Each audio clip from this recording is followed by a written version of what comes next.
বলে থাকে আল্লাহর আমাদের মতো আকার আছে। এ কথাটা আহলে হাদিসরা বেশি বলে। তারা বলে যে আল্লাহর আকার আছে, আল্লাহর এক এক হাতে 10 আঙ্গুলও থাকতে পারে। তারা বলে থাকে যে আল্লাহ তাআলার একটা পা, এবং আরো বলে ওয়ায়াবকা ওয়াজহু রাব্বিক, এটার অপব্যাখ্যা করে তারা বলে কিয়ামতের দিন সব যখন ধ্বংস হয়ে যাবে আল্লাহ তাআলারও হাত পাও থাকবে না, শুধু চেহারাটা থাকবে। এবং তারা বলে যে আমাদের চোখ তো দুইটা, আল্লাহর চোখের অভাব নাই, আল্লাহর পুরা চেহারাতে চোখ আর চোখ। এইরকম ধৃষ্টতাপূর্ণ বক্তব্য তারা দিচ্ছে আল্লাহর পরিচয় না জানার কারণে। আজিজ শব্দের অর্থ আল্লাযী লা ইউজাদু লাহু মিসলুন, আকাশ ও জমিনে যার কোনো মেসাল নাই, উদাহরণ নাই, তাকে বলা হয় আজিজ।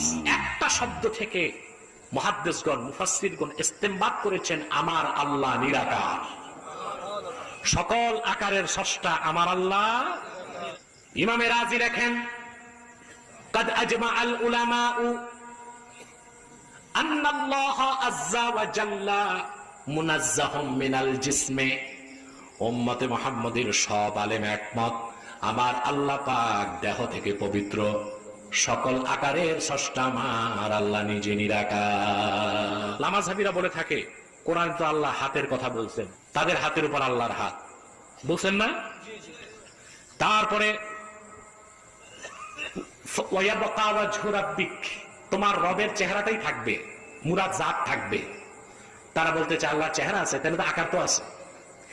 এটার সবচেয়ে সুন্দর ব্যাখ্যা দিয়েছেন আমাদের ইমাম আযম আবু হানিফা।